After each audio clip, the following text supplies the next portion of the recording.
Could I have you talk to my wife about that reasonable voice thing? I've lost that battle.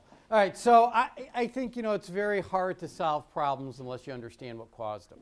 And it's very hard to solve problems unless you really understand them comprehensively and put them in context of your state economy, et cetera. And so what we're going to do today is walk through exactly why the state of Illinois has fiscal problems, why there exists an unfunded liability in the pension system, and what it will take to solve these problems. I mean, that's what we're going to do.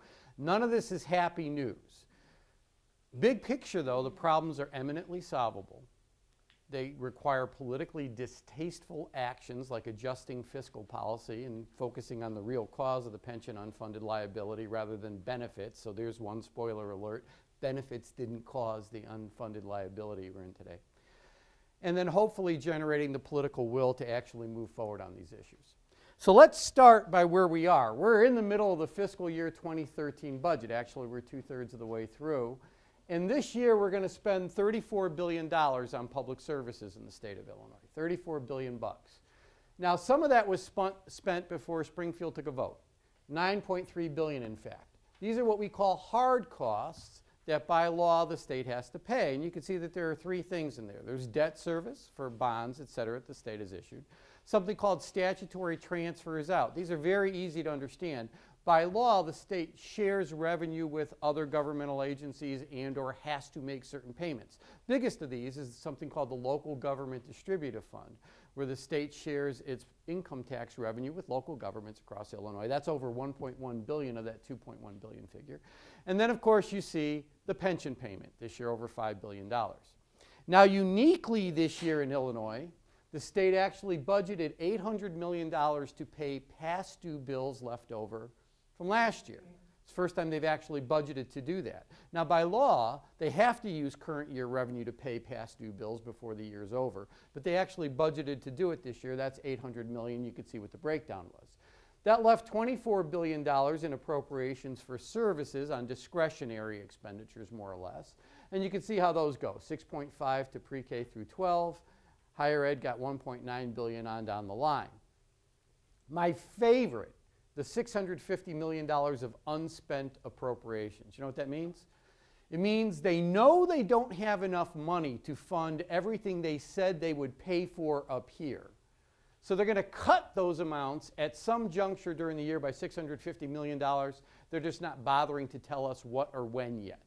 So if you actually have an appropriation in the state budget, it's a maximum possible expenditure on that public service. It probably won't be met. In fact, $650 million will be cut. So on discretionary services, the state plans to spend this year $25.3 billion. How does that compare to last year? Not so great. This is a nominal dollar comparison of those service areas over which they have discretion, and you can see every one has been cut year to year and relatively significantly. Medicaid looks like it's flat funded, but it really wasn't, because they changed program eligibility and they changed the services covered. They reduced the services covered. If they hadn't have done those things, they actually would have had to spend $1.3 billion more on Medicaid than this flat funding. But by cutting eligibility and reducing the number of health care programs actually available to low-income populations, they were able to cut that $1.3 billion from the budget. So it looks flat funded. In reality, it's not.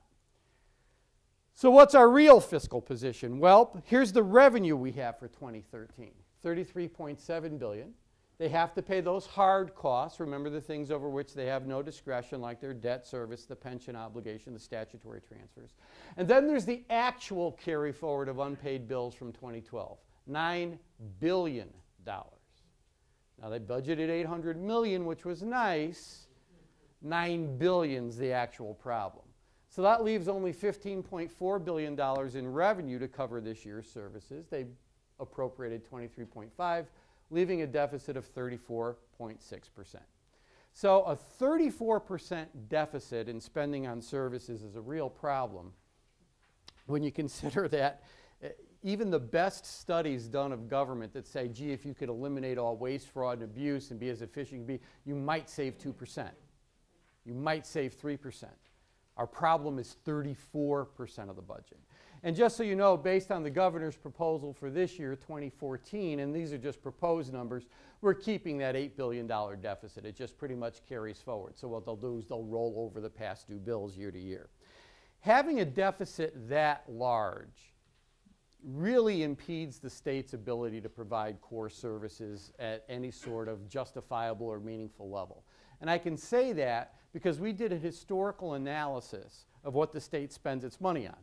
4 things: education, healthcare, social services, public safety. 9 out of every $10 the state of Illinois has spent in the last 40 years has gone to these 4 service categories. So has anyone here heard an elected official say something like, I want to solve our problems with across-the-board cuts? Anybody heard that language, across the board? They say that because they don't want to identify the board. The board, where 9 out of $10 gets spent, is very popular with voters. Another university down the road in Carbondale did a survey. They did a poll. And they asked voters, gee, should the state solve its fiscal problems with cuts or tax increases? And about 58% of the state said, well, cut services. Higher percentages across the board said, but don't cut education, don't cut health care, don't cut human services, and don't cut public safety. So now you're starting to understand the politics. Political officials are rational beings. They get voters don't like taxes, but voters like core services.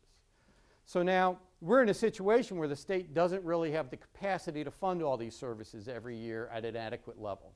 So now you are going to help me identify how in a political system they decide which service area to cut first. They're cutting them all now because our fiscal condition's so bad. But what would you cut first? Don't have enough money, they're all good priorities, and you want to get reelected. Show of hands, who here is a kid? Anybody here have a kid in the audience? Anybody have a kid? All right, hands down. Show of hands, anybody here ever been a child? Anybody ever been a kid in the room? All right. Because of that, public education has something close to universal voter constituent support and understanding. It will not be the very first thing you cut. Illinois is in such poor fiscal health right now, we are cutting education. But it's not the first thing you go to politically. Show of hands, anybody here ever have to see a doctor? Ever in your life? Yeah. Health care, voters get it. Voters get the value of it, not the first thing you want to cut. Jump down to public safety. Want to come home to a safe environment, no gangs, no drugs? Of course you do. All right. Show of hands, who here even knows what's in the human services category? Yeah, nobody. So I'll tell you. 54%, just over half of all human services expenditures are 2 things: mental health and developmental disabilities. Okay. You get up to 3/4 of all human services expenditures when you include the Department on Aging, so caring for seniors. The final 25%, that final quarter of human services expenditures, everything else that are social service. The entire budget for DCFS, so taking care of abused and neglected children. Child care for single working parents. It's substance abuse. It's domestic violence prevention and treatment. So now, show of hands, who here actually has a developmentally disabled adult living with them in their immediate family? No one. And that's why social services get cut first. In a political process, it causes the least damage to rational political actors. And big picture, it means being fiscally bankrupt very much encourages the somewhat morally bankrupt decision of balancing the budget first on the backs of the most vulnerable people in our state. Mental health doesn't magically go away because we're having fiscal problems. Developmental disabilities don't go away. Single working parents still need child care. Okay? So that's what happens when your fiscal system's not up to snuff. Now my organization, which very odd duck, we're bipartisan, we are not nonpartisan. We have prominent Democrats and Republicans on our board who neither like nor trust each other very much. And this is a good thing because it allows us as a staff to focus on good government, best practices, and data. And you basically have to hang your ideology on the door if you're going to work with CTBA and say we are willing to let the evidence and best practices carry the day, even if it maybe doesn't correspond with my worldview. So we as an organization would certainly support budget cuts if rapidly increasing expenditures on services were actually driving the deficit problems. But the data didn't support that. This compares 2013 expenditures on those 4 core services to the year 2000 without any adjustments for inflation, just in nominal dollars. And it looks like the state is spending about 17% more now than it did in the year 2000. That's a silly comparison because, of course, inflation drives up the cost of service delivery, as does population growth, et cetera. So the second you adjust to real dollars and you compare current expenditures on those core services to what they were in the year 2013, you see we're spending 20% less. Now, the inflation metric here used was the Consumer Price Index, the CPI. Now, it's a great inflation metric for the economy as a whole, not so much for public spending. Why? It includes everything. So Pop-Tarts, Clorox bleach, hair care products. State government doesn't buy a lot of Pop-Tarts or Clorox bleach, or at least since Blagojevich has been going hair care products. What state government buys is, of course, labor. If you think about every one of those service categories, education, healthcare, social services, public safety, every single one of them is labor intensive. And indeed, about 85% of our budget expenditures are the wages of the workers who provide the services. So there is an inflation metric tied to the cost of labor over time, the employment cost index. So using that more accurate inflation metric as the barometer, what we see is we can actually purchase about 24% less in public services with our current expenditures on education, health, et cetera, than what we were able to purchase just at the year 2000, the beginning of the century. So that's a very significant real cut in service delivery over the last 10 years. And I just wanted to graphically show you it is indeed that across-the-board cut they talk about. You can see every major service category, pre-K through 12, higher ed, healthcare, et cetera, have been cut insignificantly, cut over that sequence. So now, resolving this problem, I am going to argue, will require tax reform that results in tax increases as well as creating a more sustainable and fair system. I want to know if you've ever heard the political rhetoric of someone saying, I will never support a job-killing tax increase. Has anyone heard that rhetoric? You know, we hear it all the time, too. As it turns out, the rhetoric, which is really good campaign stuff, it's common sense, it fits on a mailer, it fits on a bumper sticker, it's good stuff, it unfortunately is 180 degrees from reality.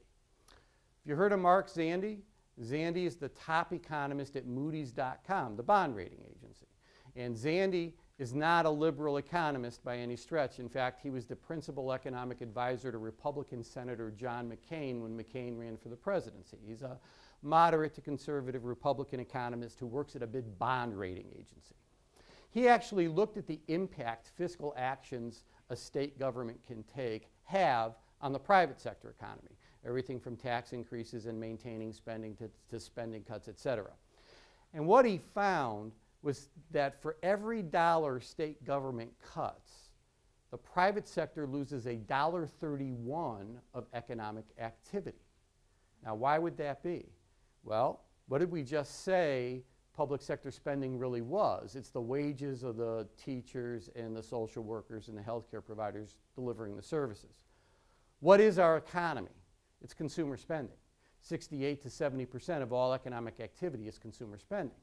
So when state government cuts, it's cutting the wages of good consumers who then don't have the money to consume at the same level they used to. So they spend less at the dry cleaner and the grocery store and the car repair, et cetera. And particularly spend less in their local economies because public sector workers aren't buying trips to Tahiti. They're spending their money in their local economy. So using Zandi's multipliers and applying them to the Illinois economy, let's say we wanted to say $7 billion of that $8 billion shortfall with more spending cuts. That would cause our private sector to lose 99,000 jobs as the lack in spending filters through the economy. So that would not probably be the wisest action for Illinois to take, especially when you consider that in the first full year coming out of the Great Recession, this is the first full year of recovery, Illinois' economic growth pretty much lagged the rest of the Midwest. You could see this is 2010, the first full year of recovery. The Great Recession ended in June of 2009. You see Illinois and Missouri down here at the bottom in percentage growth in state GDP. Now, which two states in the Midwest do you think had the absolute lowest combined state and local tax burden as a percentage of income during this sequence? Illinois and Missouri. Here it is, tax burden as a percentage of income. This corresponds very well with Zandy's analysis. Think about it. Illinois and Missouri had to inflict greater cuts in public sector spending because they lacked the tax revenue to continue providing services during the downturn. They had to cut more. Their revenue systems were hurt more. That took more money out of their private sector economy as people lost their jobs, and hence during the first full year of recovery, they did worse than their higher tax neighbors. Now, to be very clear, this was 2010, the year before the temporary tax increase kicked in. So a lot of people are saying the Illinois economy is struggling because of that temporary tax increase. Absolutely, positively not true. And in fact, if we factored in that temporary tax increase, and it was a tax increase, people will pay about $6 billion more in taxes under the increase from 3 to 5% in the personal income tax rate that passed, we would jump all the way up from 42nd in the nation in total state and local tax burden to about 39th. Okay? Woohoo. We're still very low tax. No way, no how moved us ahead of any other Midwestern state that was already ahead of us in tax burden. So the bottom line in here is clear. It's not that you tax your way to prosperity, but on the flip side, you cannot make the argument that having adequate taxes or higher taxes hurts you economically. It's a far more complex picture, and you've got to trace where your tax burden is in relation to your spending and your state's needs.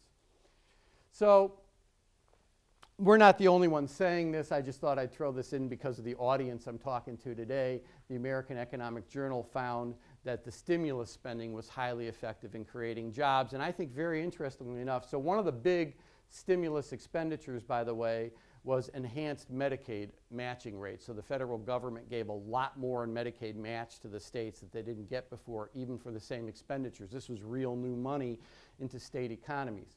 What they found after their analysis, and they factored in everything they could, regional economic differences, blah, blah, blah, they said every $100,000 of increased Medicaid expenditures through this enhanced matching rate created 3.8 jobs, 3.2 of which were outside government, health, and education.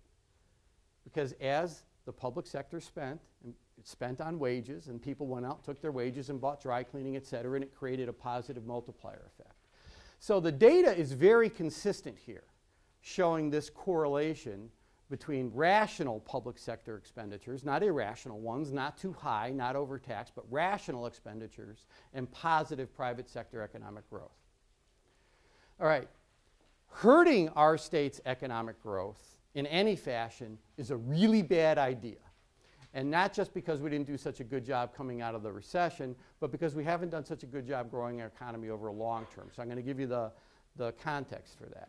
Overall, Illinois' economy is relatively large. It's north of $670 billion a year in state GDP. That would be the 5th largest economy of any state in the nation. And in fact, if we were an independent country, the 19th largest economy in the world, if we were the Republic of Illinois. But that said, our economic growth for the long term, now this is the 10-year sequence leading into the Great Recession. Illinois lagged both the Midwest and the U.S.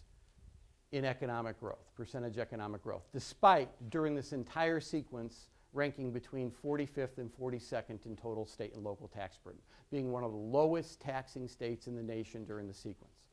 Now I know that I'm dealing with a bunch of university professionals here, and at least one of you has a background in stats, if not more. So for your stats, people say, wait a minute, Illinois 48%, the Midwest 49%, that looks like a statistical tie to me. I would say that's right, except the Midwest does include this state called Michigan, and Michigan has not had a good economy since Moses. So when you take Michigan out of the Midwest, Midwestern economic growth over the sequence jumps up to 58.9%, call it 59%. Illinois was better than Michigan. We were about tied with Ohio, and we were below everybody else. So we really were very low growth, despite being low tax.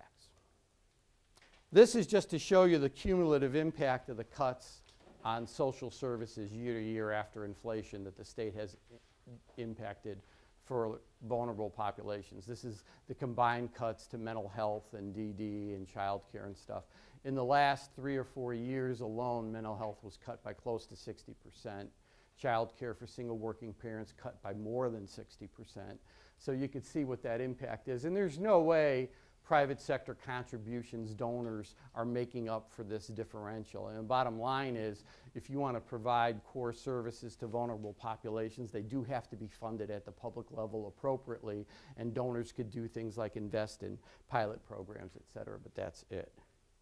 Education funding has been cut over the last 13 years by 12% after adjusting for inflation, and that's a really bad idea given where Illinois currently ranks on its education funding. So I'm going to be on this slide for a second, but bear with me, because in the 5th richest state, in the richest country in the world, we are doing a woeful job of funding K through 12 education from a mere adequacy standpoint. Who here has heard of an organization called EFAB, the Education Funding Advisory Board? All right, it's a nonpartisan group that's been appointed by governors since Edgar, and its whole job is to take our basic expense per child in the public education system, something we call the foundation level, that's the minimum expense per kid set by law, and tie it to the cost of attaining a certain level of academic achievement by our kids. So EFAB makes a recommended foundation level, looking at what it would cost per child, an efficiently operated school district, to purchase an education of sufficient quality so that 2/3 of our non-at-risk kids can actually pass the state standardized test. That's a pretty tight standard. First of all, it's getting 2/3 of the kids to pass our state's test. There's that federal law, what's it called, No Child's Behind is Left? What's it, NCLB. To be very clear, it's not nearly enough to fund NCLB, which does require you to get 100% of your kids passing tests. Second, it doesn't even cost out educating all of our kids. It's 2/3 of the non-at-risk kids. At-risk children who come from poverty or have special needs or are English language learners are much more expensive to educate to get equal academic outcomes.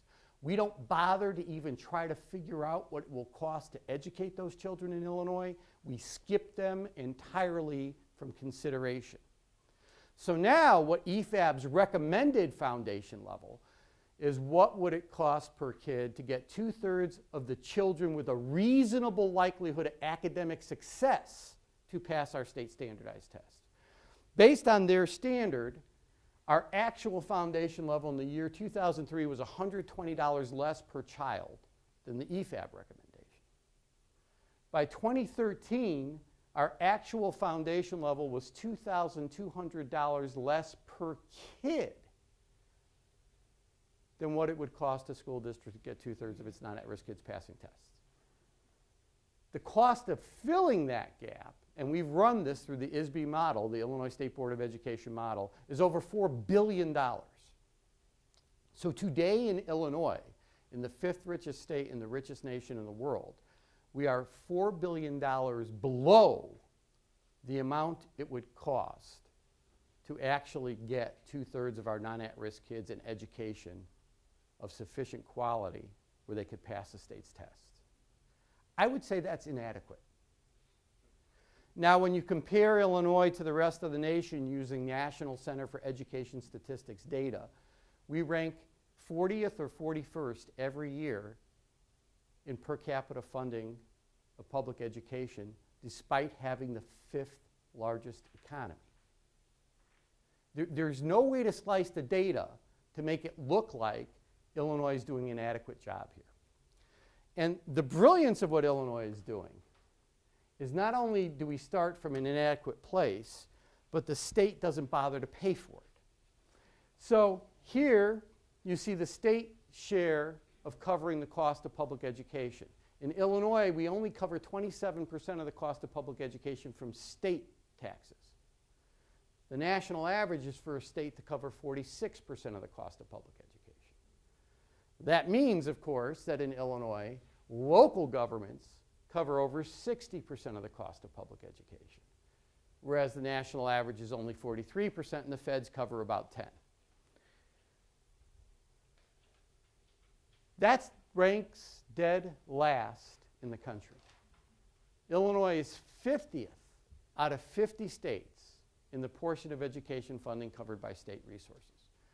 So the first thing that does is obviously drive up local property taxes, right? I mean, it's going to result in property taxes being higher.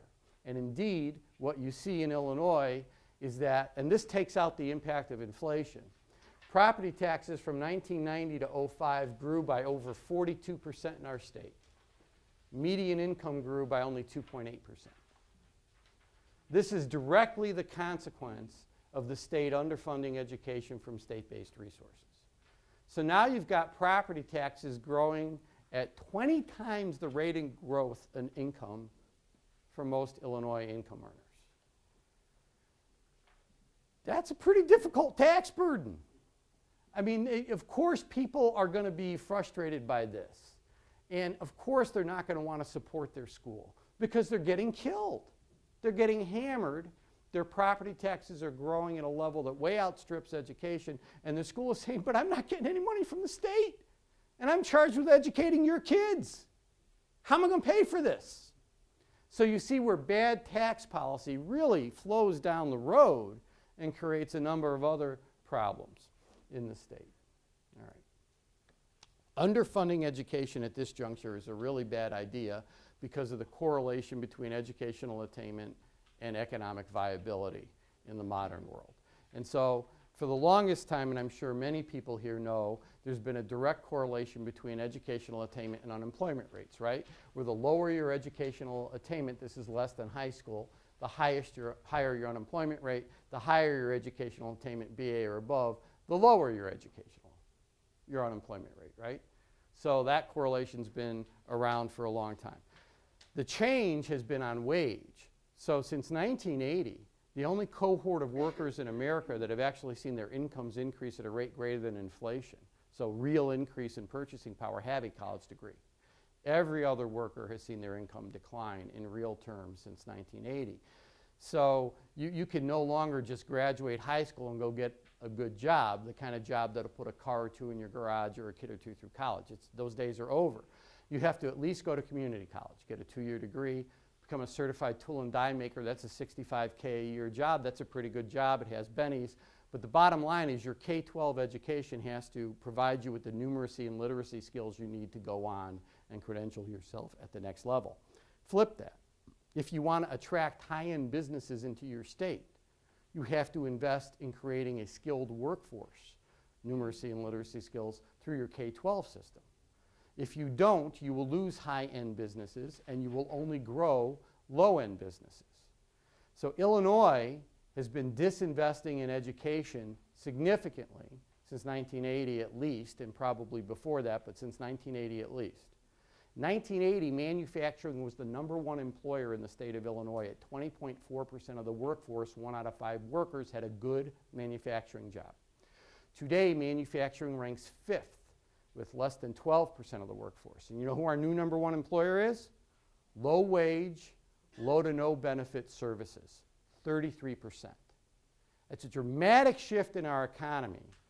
And it tells us the private sector sees that we haven't invested in creating a high-end workforce here. So there's no reason for them to locate high-end businesses here. And in fact, our rate of loss of high-end jobs, not just in manufacturing, but in high-end information technologies and high-end services, is 15% worse than the Midwest or the nation as a whole. So we aren't just losing these jobs to globalization. We're losing them to Indiana and Wisconsin and Iowa, et cetera. So we have made ourselves less economically competitive by disinvesting in public education.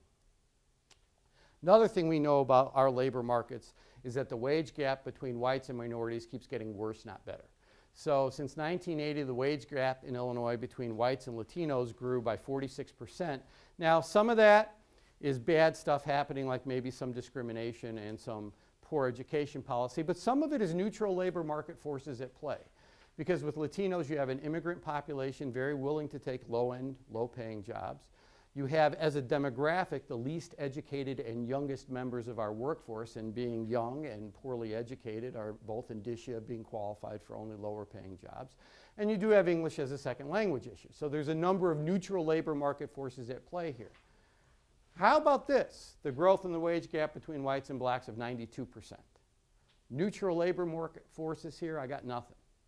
So bottom line is there's still some discrimination, and really it doesn't matter how you cut this data. So when you compare like kinds, people with a high school degree that are white versus black, the black unemployment numbers are much higher and the wages are lower, same for college grads, et cetera. So it just carries out across the line. But there's something else going on here. It's that over-reliance on property taxes to fund schools. See, we've actually created a system where the quality of your education in Illinois depends on the property wealth of the community in which you live. Well, 55% of our black children, 55%, live in the 5% of school districts that have the highest poverty and the lowest property values. Over half. And the least funding for their schools. 93% of our black kids live in communities where the concentrated poverty level is 30% or greater. Poverty becomes a real obstacle to educating a child at 25%. So the bottom line is we have for decades started from an inadequate funding point. The state doesn't even bother to cover it. And that particularly squeezes poor communities, which as it works out in Illinois, particularly squeezes black kids. So they don't get a chance to develop numeracy and literacy skills on a competitive basis with their white peers. And of course that will show up in your wage data, and it has. So now we know that poor tax policy in Illinois is, let's say, harming a senior's ability that's on a fixed income to stay in his or her home as these property taxes go up. It has harmed our economy long term by disinvesting in creating that sort of skilled workforce that high-end businesses like. And it's contributed to growing wage gaps between whites and minorities. Other than that, it really hasn't been problematic. So the main driver of our problems has really been flawed tax policy. So how do you design a tax system to work in a modern capitalist economy? And there are 4 principles of sound tax policy. You need your taxes to be fair. You need them to respond to the economy. You need stable tax revenue that'll come in even during a poor economic cycle, so you don't have to eviscerate spending on services. And you want your tax policy to be efficient, and that might be the most capitalist sounding. An efficient tax system is one that doesn't distort or have a major impact on important private sector economic decisions like where someone locates their business or buys a home. You want the marketplace to take care of those things, not your tax policy. So Illinois, while we may look for those 4 things, you'd actually have to leave our state to find any of them. We are 0 for 4 on what it takes to have a good tax system in a modern and capitalist economy. And not surprisingly, that doesn't work. It creates this. Here's why we have an unfunded pension liability. Here's why we have deficits. Here's why we don't fund schools. Here's why we over-rely on property taxes. And here's what needs fixed. The state of Illinois has a structural deficit. And by the way, it has had this since at least 1980. That was the first time it was modeled out by Professors McGuire and Nolan and a bunch of other folks at the Institute of Government and Public Affairs. It's pretty easy to understand. You start with the assumption that tax revenue and your expenditures are honestly balanced in the first year you're looking at your system. Of course, you now know that we have an $8.1 billion deficit, so you'd have to start our revenue line $8 billion below our spending line just to be accurate. But this is just a projection of how the deficit will grow going forward. You assume no changes in law, so you just want to continue providing the same level of services tomorrow that you provide today with your existing revenue system. No changes in law to your revenue system. Will your revenues grow at a rate that will allow you to maintain providing the same level of services that you provide today tomorrow? The answer in Illinois is no. The blue bar is the cost of providing current services adjusted into the future. The other thing it has in there is the pension ramp, and that's why you see a couple of bumps, but those are obligations we have to pay. The red bar is our current revenue system. The gap between revenue growth and service cost growth over time is the structural deficit, literally built into the structure of how we tax versus the cost of the services we provide. So even though, for instance, what this says is, even though Illinois' current investment in K-12 education is $4 billion less than what it would cost to get 2/3 of our non-at-risk kids passing tests, we can't afford our current level of investment. Our tax system won't allow us to maintain that. Okay? A couple things to note about this. You see a dip in revenue between 2014 and 2016 because Illinois, always envious of really bad fiscal policy elsewhere, did not want the federal government to be the only entity with a cliff in their fiscal system. We created our own. That tax increase that was passed and became effective in 2012 was temporary. So we moved from 3 to 5% on our personal income tax. By 2016, it phases back down to 3.75%. That decline in personal income tax rate will mean that in 2016, the state will have $3.5 billion less in revenue than it did just 2 years earlier. So that's going to be real helpful on solving the deficit problems. The other thing to note, though, is that the rate of growth in the revenue line is not as great or as fast as the rate of growth in the cost line. So let's assume that the temporary tax increase is made permanent. Does that solve our problems? No. This is the green bar. That makes the temporary tax increase permanent. That keeps it at 5%. And what you can see is it still doesn't grow with the modern economy over time, so it doesn't support service costs over time. It does a better job than, of course, letting it decrease. But the bottom line is, problem isn't solved. And you can't fix this problem with cuts alone ever. Let's assume 2022 is another gubernatorial election year that Oberweis wins the 30th or 40th time he runs for governor. And he says, all right, I'm going to cut expenditures right down to revenues. Pick a line, whichever bar you want to be at. Because good fiscal conservative, and really there's some arguments to be made for that. But because the rate of growth in the blue bar, the cost bar, is greater than the rate of growth in the revenue bar, the very next year, no matter where you are, there's a little deficit again. You're back down here like this. And the very next year, you got to cut again and cut again. Because at a minimum, our cost of providing services will grow with inflation and population over time, but our revenue doesn't because we don't tax the right way. You can't solve the problem without fixing revenue. All right. So being as this went on for a very long time, it allowed elected officials who are rational actors to have to deal with three choices. Well, gee, do I want to fix tax policy and just be done with this? Well, no, because someone's going to run against you in either your primary or the general election saying that you're raising taxes and he never would, and state's already wasting too much of your money. You know all these arguments. Well, you could just keep whacking at expenditures on core services, but we know the polling data doesn't really support that either. People like these core services and our money is spent well. How about, instead of those two things, you find something that you owe that you could borrow against, use that money to subsidize service delivery costs, and then kick the responsibility to pay the debt back way down the road until you're out of office. Brilliant! And so that's precisely what they did. And they borrowed against the pensions for 40 or 50 years to subsidize service delivery costs. And so now I'm going to give you some numbers on how bad this borrowing was and why that's really the focus of our problem. In 1994, our total unfunded liability across all 5 pension systems was $17 billion. That doesn't sound a lot given today's problems, but we were only 54% funded then. One of the absolute worst funded public pension systems in the country in 1994. And interestingly enough, that $17 billion unfunded liability was double what the unfunded liability was just 5 years earlier in 1989. They borrowed so aggressively against their pension contribution, they doubled the unfunded liability in just 5 years. That's outrageous.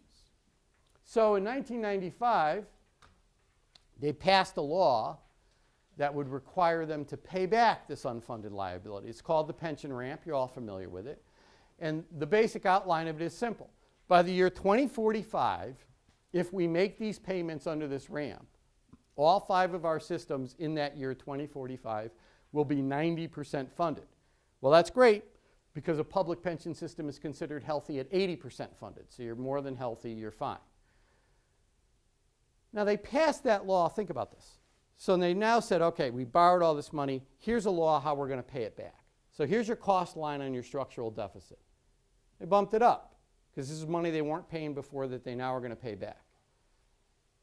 And they didn't pass a nickel of revenue to fund it. So they left their revenue down here. Cost here, revenue here. Who thought that might work? And the answer is no one who voted for the bill. So they, by law, codified the practice of borrowing against the normal cost contribution for the next 15 years. And they completely backloaded their payment obligation at unrealistic and unaffordable levels. So they, by law, grew that unfunded liability from $17 billion to $45 billion in 2008. That was the design of the law. And we all know what happened in 2008. Great recession, financial markets collapsed, we lost a bunch of assets we had purchased, boom, overnight we went up to pretty much $95 billion underfunded. Changes in assumptions and other things added to that too.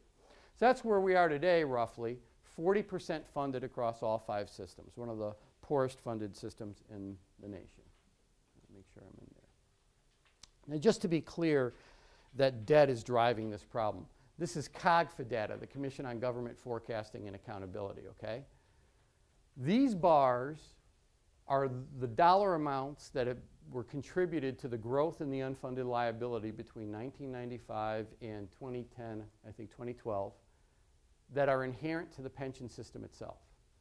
So these are benefit increases, salary increases, changes in assumption, you people having the gall to live longer than they initially thought that you would live, all that stuff.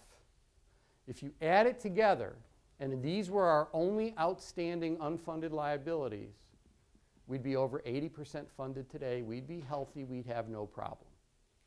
The systems didn't cause this problem. The benefits didn't cause this problem. The salaries didn't cause this problem. That's the data, states' own data, not my data. Here's the impact of the Great Recession. We lost $15 billion. Boom. It's a big hit. You add that to everything that's inherent to the systems themselves, and we'd be 70% funded today if those were our only problems. That's not perfect, but you can make up a 10% problem over a few years without too much strain on your fiscal system. No. Borrowing from the pensions, well, that's $32 billion of the unfunded liability. That's the killer. That's what knocks us down to 40% funded. And it's the repayment of that borrowing that's really the killer. This is the repayment schedule passed into law. Looks a lot like a ski slope, doesn't it? I think I'm pretty good at tax policy.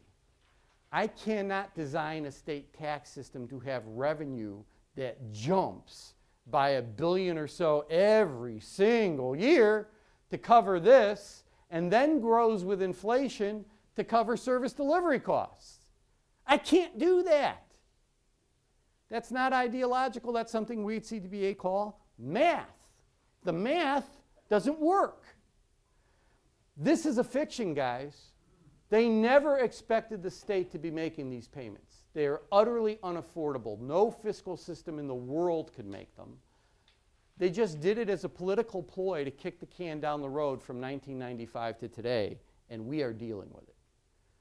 So to resolve this problem, you'd refinance your debt, and you'd make it something that you could handle from a debt service standpoint. I mean, does anybody here have a mortgage, right? Your mortgage doesn't do that. That's because you and your bank are sane. You and your bank sat down and you said, all right, we could afford this much a year, $10,000 in payments a year. And that's what it is every year, your 30-year mortgage, $10,000. The reason it's a flat dollar amount is simple. If you could afford it in year one, well, heck, after inflation in real terms, it becomes a diminishing budget cost to you, and your income should go up over time. So net, net, net, if you could afford it in year one, both you and your bank have some confidence you'll afford it down the road. There's no bank here because no bank would agree to that. It's just Illinois imposed this on itself. as a political game. And this is what we're trying to still do and pay in 30 years. You can't pay that $95 billion debt in the next 30 years. The state fiscal system could never pay that $95 billion debt in the next 30 years. We have to re-amortize it. So just to show you how much debt service is really driving the problem. Here are the actual pension contributions for 2012, 2013, and 2014 across all 5 systems. You see they grow by $1 billion a year. $4 billion in 2012, $5 billion in 2013, $6 billion in 2014. Here is the normal cost of funding benefits. 2012 is the first year we didn't borrow against the pensions. This is the first year we actually fully funded normal cost for promised benefits to workers. You note that that's flat, about $1.6 billion a year. That's not increasing. That's not driving our costs. Here's the debt service under the ramp on our unfunded liability. Jumps from $2.4 billion to $3.5 to $4.6. It's all the ramp. It's all debt service. So of course, anyone that honestly wanted to solve this problem would be focusing on the debt service, not on the benefit cost. Benefit costs aren't what's killing you. What we've done as a state is focus on benefit costs. So one of the proposals that has made the go-arounds that you're all familiar with, and I'm going to model this one out, but they all work about the same, is all right, if you're currently in the system, we want you to give up your 3% compounded COLA. And maybe down the road they should do that and go to something that's a true cost of living adjustment like inflation for new workers. They can't do it for existing workers or prior workers, but okay, give it up, accept half of inflation. So your new cost of living adjustment guarantees that your benefit will decline in value over time and reduce your purchasing power. And if you give it up, we will allow you to keep your future salary increases as something that counts towards your final pension benefit, and we'll let you keep access to the healthcare system. If you don't give it up, we're freezing your pensionable salary today. Any increases down the road will not increase your pensionable benefit. It's just going to be based on your salary today. And you lose access to the healthcare system. So this is the great option being given to workers. And in addition, they say, you know what? We don't want to pay for teachers anymore, the normal cost of their benefit. Now, historically, the state has covered the full employer cost for teachers for every system other than CPS, the Chicago Public Schools.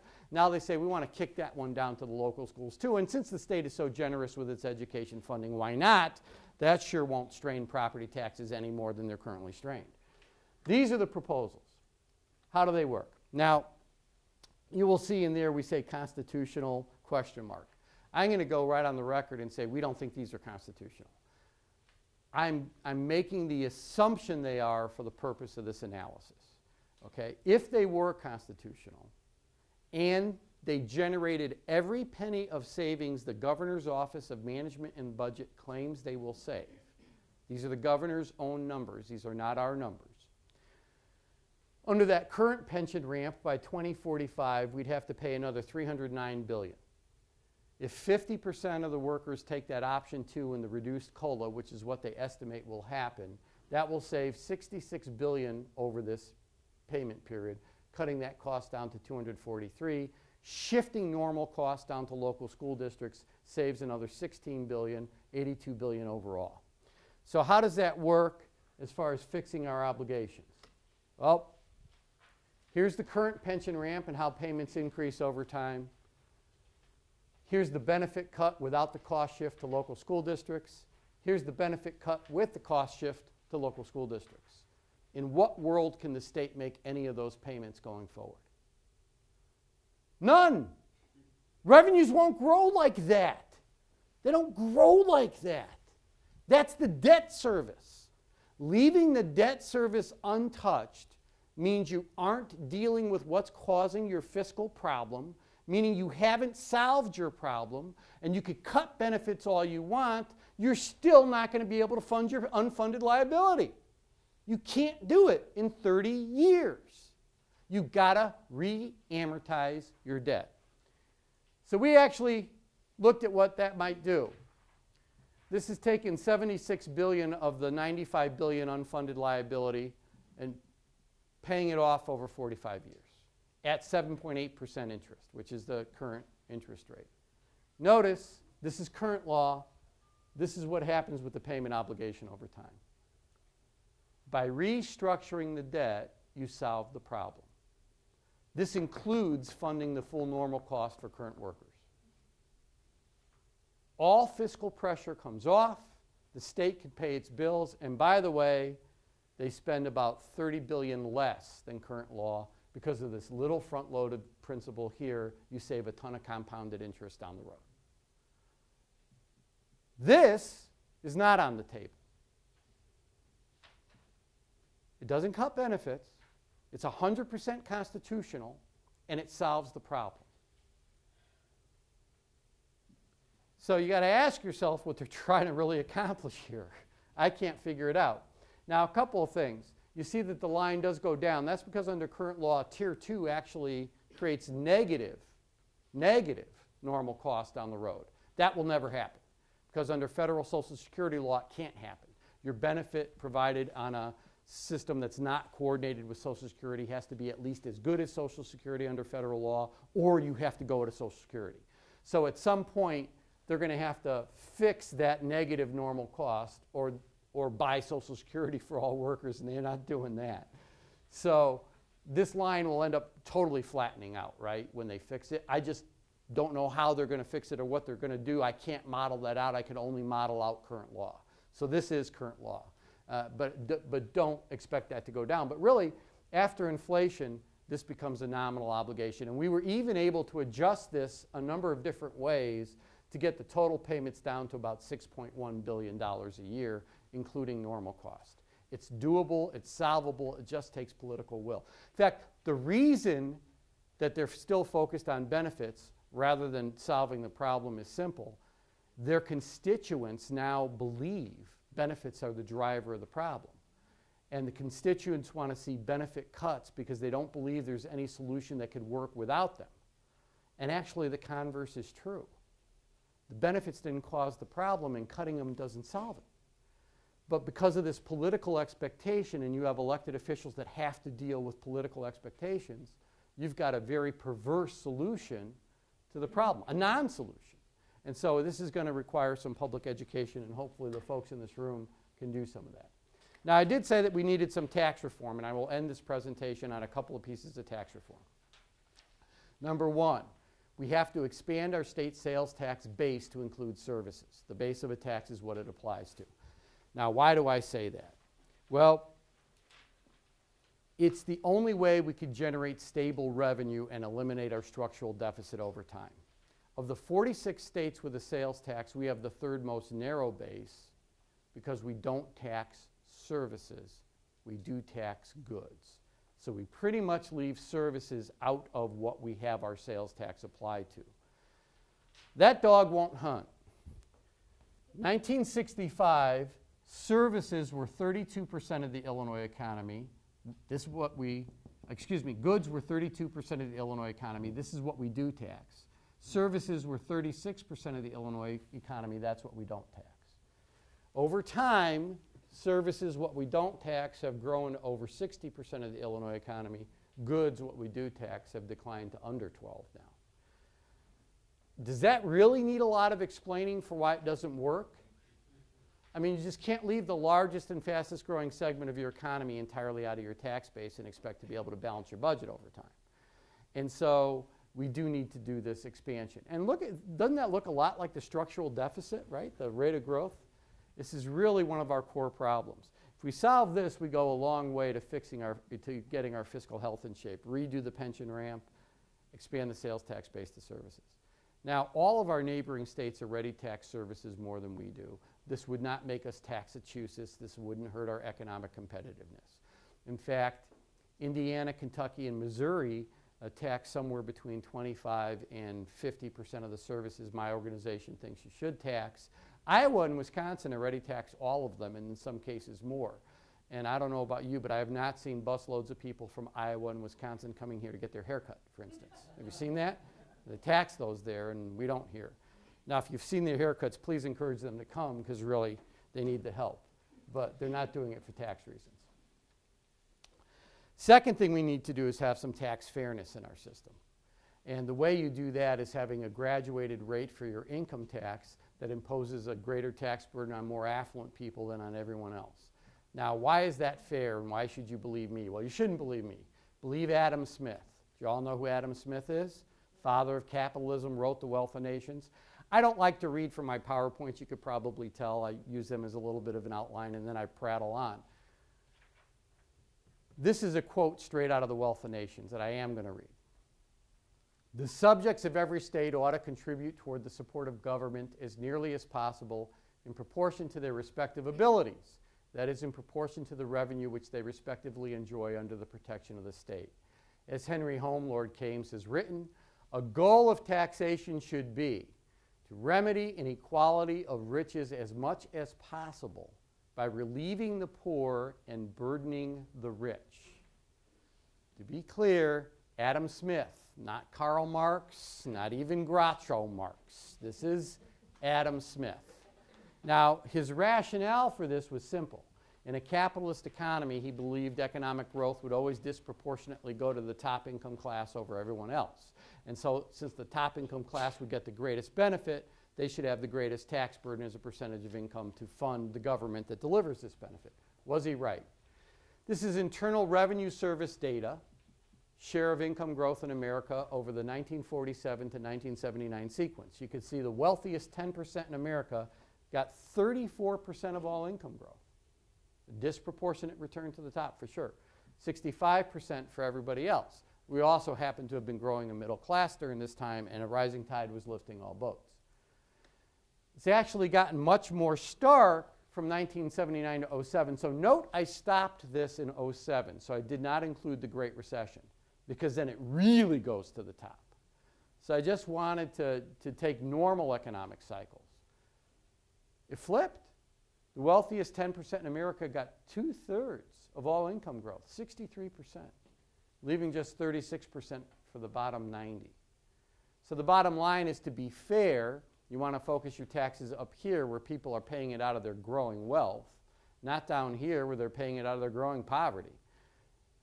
To respond to the economy, that second principle of good tax policy, you got to focus up here where there's significant growth, not down here where there's actually some decline. Illinois is regressive. So we focus our taxes down at the bottom, not at the top. Once again, it's unfair and it doesn't work fiscally.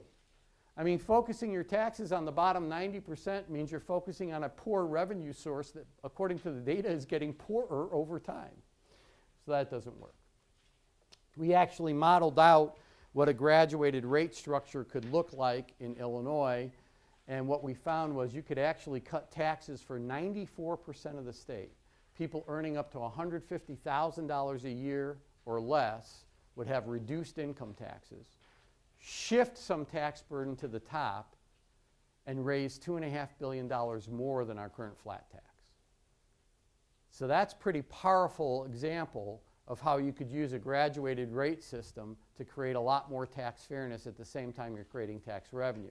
And notice that the percentage increases at the top, we're not driving anybody out of the state. They're going from a 4 or 5% effective rate to 6.5%, 7% effective rate.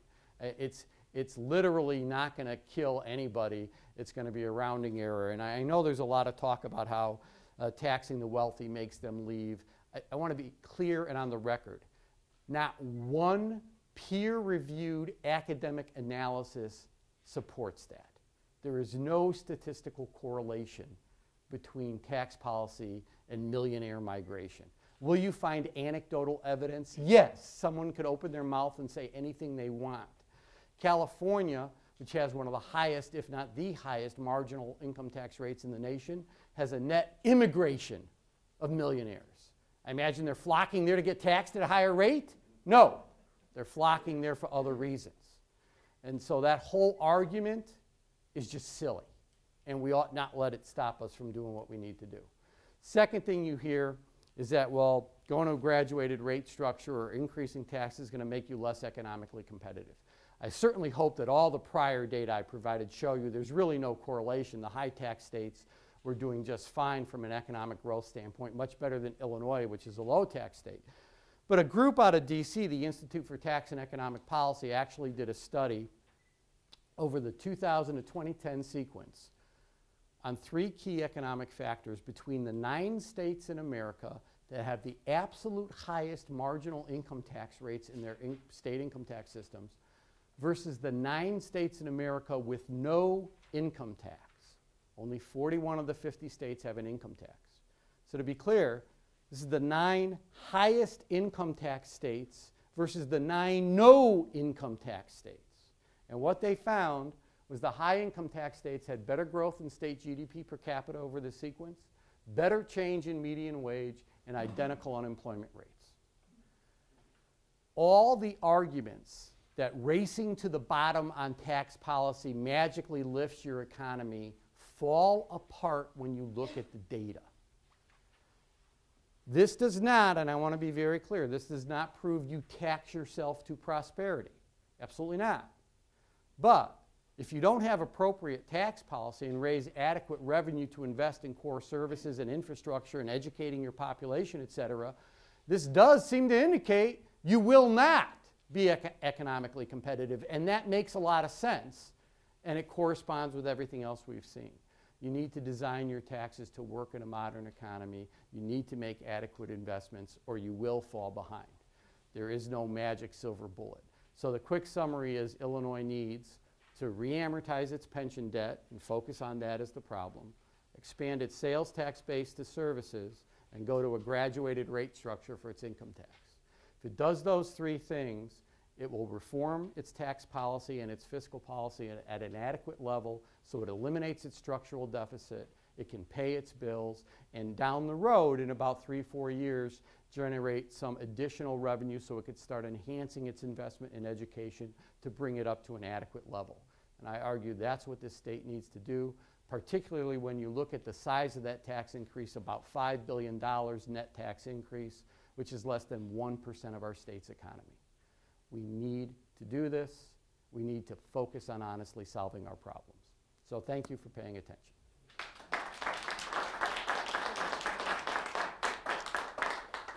I'm open to questions.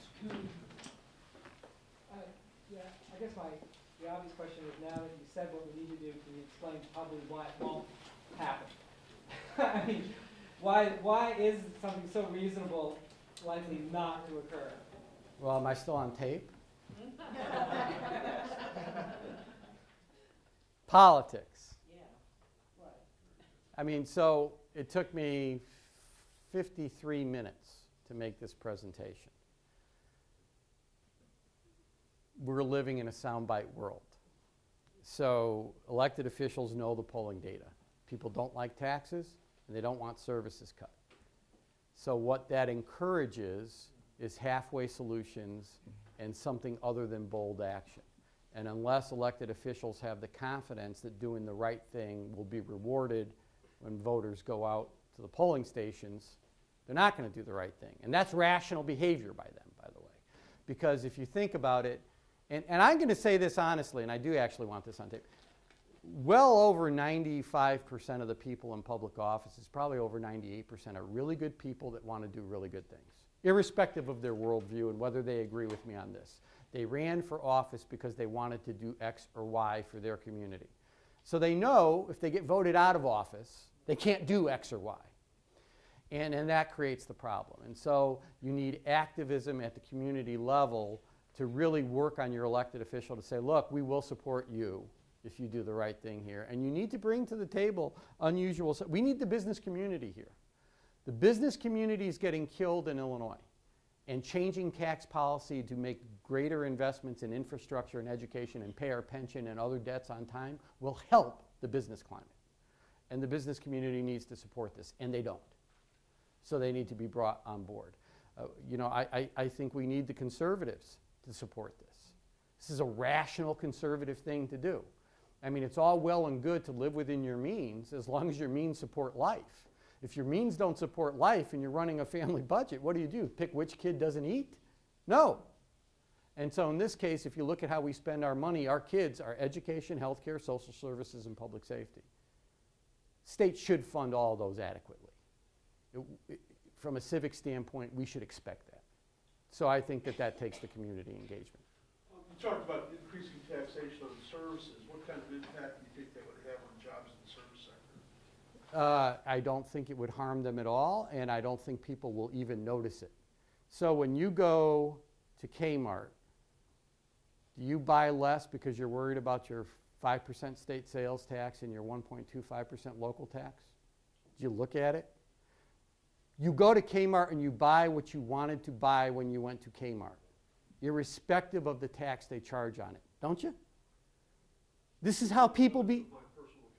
Yeah, but no, well, you may not have enough money to buy everything you want, but you're not buying everything you want because they tax it. You're not buying everything you want because you can't afford it. That's a different issue. People will still buy services at 6.25% on a $15 haircut. Not going to get your haircut? Okay, some of you aren't going to get your haircut, but I'm not going to say why. But no, I mean, and that's not how people behave. And really the modeling on that, no. And in fact, it'll help service industry jobs or businesses that assess the tax. Why? You ever hear something called the retailer's discount? I'll tell you what that is. If you have a business that has to collect the sales tax for the state of Illinois, you get to keep 1.75% of what you collect as a fee. So now, when you first have to buy the software to account for, how much the sales tax is and how much you got to send to the state, that's some money, maybe $750, $500 for the software package and stuff. Once you've done that, there's your cost. Now, that 1.75% of what you collect becomes a profit center for you. And if you don't believe that, you should see what happened when we put in a bill through a senator I'm not going to name now to tweak the business industry a little bit to try to get them on board with education funding reform. So we put in a bill that would have just done away with the retailer's discount, which I don't actually support. I'm okay with keeping it on the books. Every corporate lobbyist in the Western Hemisphere came out to fight against that, say, well, we're going to lose money. They didn't say it offset a cost. They said they were going to lose money. And so that's sort of the truth. So the bottom line is this is way more detailed of an area than it would seem at first blush, but those superficial arguments they make that this is bad for business or will hurt jobs. Remember, all our neighboring states already tax services far more than we do. You're going to move your lawn to Kentucky to get it serviced? There won't be an evasion of taxation. There always is some, but I mean the bottom line is it won't hurt jobs. In fact, it will help job growth as the state has adequate revenue to pay for teacher salaries and blah, blah, blah down the road. There was another. Yes, sir. If you could give maybe further examples on the services. What do Indiana, Iowa, whatever, what kinds of services are they generating significant? Well, okay, so there's a whole bunch, and I can't get into the laundry list of that. You could go to our website. But are we talking about financial? No. So no. it's consumer services you want to tax. Haircuts, bowling, lawn care, health clubs. So you go out and you buy a lawnmower, you pay a sales tax on that. You live in Barrington and you hire a lawn service, you don't pay a sales tax on that. Why? Silly. You wouldn't tax business-to-business transactions, right? So I don't know if you all remember Governor Blagojevich a few years ago suggested a gross receipts tax. And he made a presentation to the House meeting as a committee as a whole. And I was the very first, I was asked by the Speaker of the House to be the first person to testify after the governor. And I ripped it. We were totally against the gross receipts tax. Horrible way to tax business. You tax every business-to-business transaction and then tax it again when it goes down to the consumer. That's tax pyramiding. One transaction through the economy taxed maybe 400 times. You artificially inflate the price of goods and services as they flow through your economy. The consumer ends up paying, if not all, the vast majority of it as businesses start factoring it into their pricing structure. It's very regressive. It's a very bad way to raise revenue. It's not transparent, and it harms your economy. So we were against that. No, just consumer transactions. So no health care, no financial. I think the federal government ought to look at a financial transactions tax. I don't think a state could do it. Yes, sir. Illinois is in the throes of a really serious financial crisis. At what point do you think the state will be forced to take some kind of meaningful or drastic action to address the crisis. And in what direction? I think we're pretty close. Yeah. I think we're there. And so I think we have an opportunity in these next couple of years. I don't think any major tax thing is going to happen this year because there's a gubernatorial right around the corner. But I do think the first year of the new governor or the next administration for Governor Quinn, however that all works out, that'll be a real year of opportunity. But that's 2014. That's right down the road. This is 2013.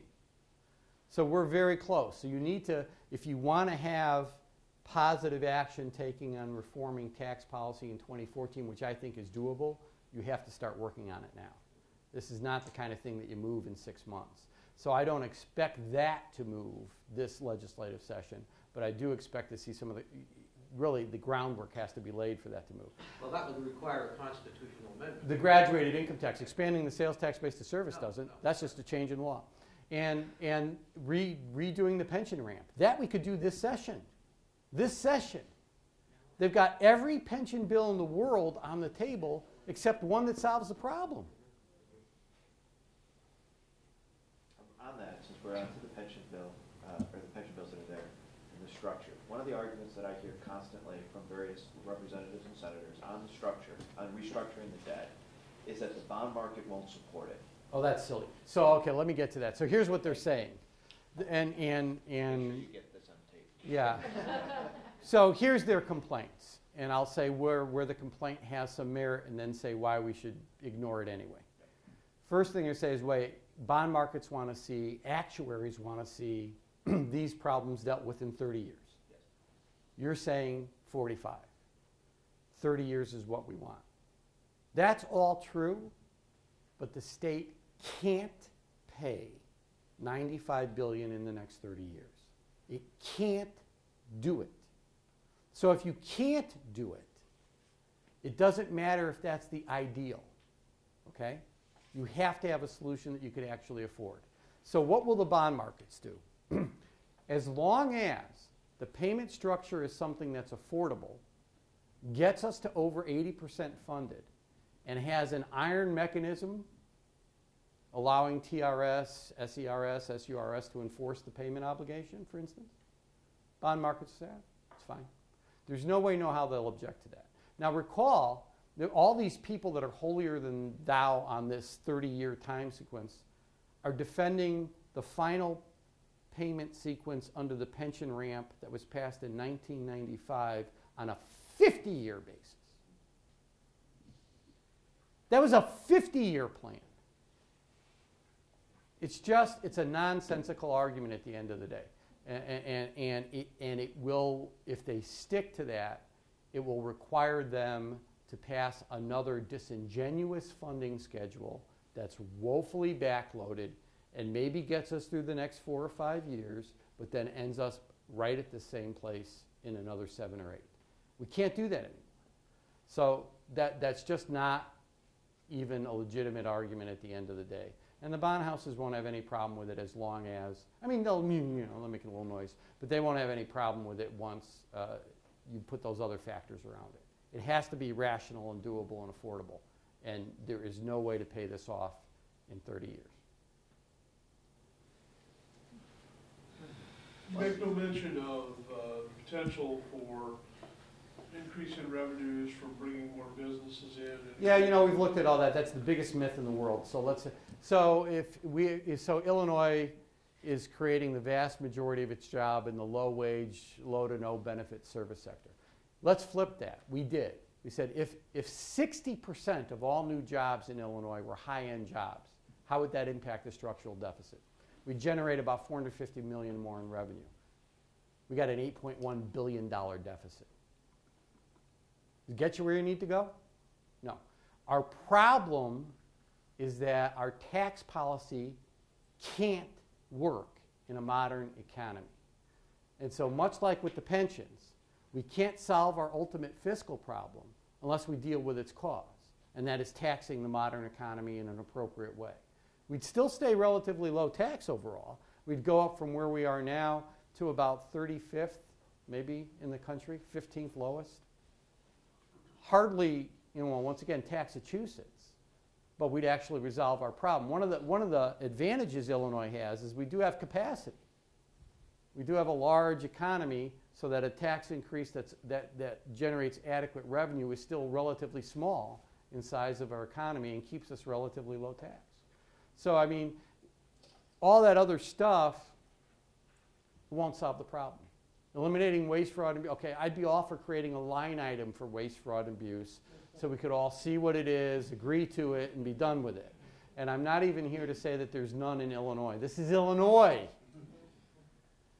Land of Lincoln and state penitentiaries for former governors. You know, I mean, so the bottom line is there's going to be some waste, fraud, and abuse here. There's no question about it, but it's not material. And yeah, I want to eliminate it all. I can't defend any of it. But once again, you read the national studies, if we could magically eliminate all waste, fraud, and abuse, you save 2%. We've got a 34% problem. We've got to focus on the cause of the problem and then hold our elected officials accountable for doing the right thing at the ballot box thereafter. That's what we have to do. We have to be engaged citizens. Yes, sir. How, can you not find one legislator put this in bill format, just some of your things? Oh yeah, well some of this has been actually put in. Mary Flowers threw in a bill with the flattening out of the thing already. Kim Lightford is willing to put in a bill. Toy Hutchinson, Chair of Senate Revenue, is willing to put in a bill. I think Representative Bradley would be willing to support a bill if it came along with some concessions on the benefit side. I think he legitimately feels that that has to be part of the solution at this juncture. Skin in the game for everyone, taxpayers, pensioners, you know, the whole thing. And I think that that's how he's viewing a comprehensive solution, but he's open to it, and he's open to it as part of the solution. And so there's a number of, I think Senate President Cullerton is open to it. But once again, they are dealing in a political world, and other things would probably have to be part of it. And so I think at the end of the day, I can't imagine that they put in a solution that doesn't take some hack or another at benefits. I just can't imagine that politically that'll happen. But whatever they do on that, let's minimize the damage to something that really didn't cause the problem, and then attach the refinancing of the debt to it so we actually do solve the problem with some bad medicine to go along with the stuff that actually works. That's how I think politically we have to solve this going forward. Yes, ma'am. I think I've heard you give this talk probably a dozen times over at least, I think, the last 12 to 14 years. How long have you been doing this? How long? Our organization was founded in the year 2000. We first started saying they had to redo the pension ramp in 2004. Yeah. And, you know, I thought in this town we had built the kind of thing you were saying up for like 2005 when we had a, you know, it seemed like a run at getting the SB 750, which would have at least solved part of this problem. But anyway, why doesn't this happen? Could you talk a little bit, because what it looks like to me is that we've got people with the money up in Chicago, that we've got the civic committee, I mean, why does everybody have this wrong soundbite picture in their head of what it is? It's being put out there for political reasons. They're saying that it is us. You know, that it's because public employees are so overpaid and over-benefited. And somebody is putting money behind that. And they're convincing legislators. And I don't believe those people don't know what they're doing and don't know this stuff. So can you talk to me a little bit about, you know, the people who have the influence in this state? The big money people, the heads of the corporations, the heads of... You know, I don't have dinner with them on a regular basis, and so I honestly, this is not to be flat, I just can't speak to their motivation. I mean, you could assume if you're a rational person and you apply critical analysis to action sets, you can probably determine what you believe their motivations are with a high level probability. But well, what they're trying to accomplish. Their actions are they're obviously pursuing something that they are interested in, that they think is the right thing. And they do have money, and they're going to continue to pursue that. And nothing that I would say in a presentation is going to sway them, especially if what they're doing is primarily driven by a worldview or an ideological view, right?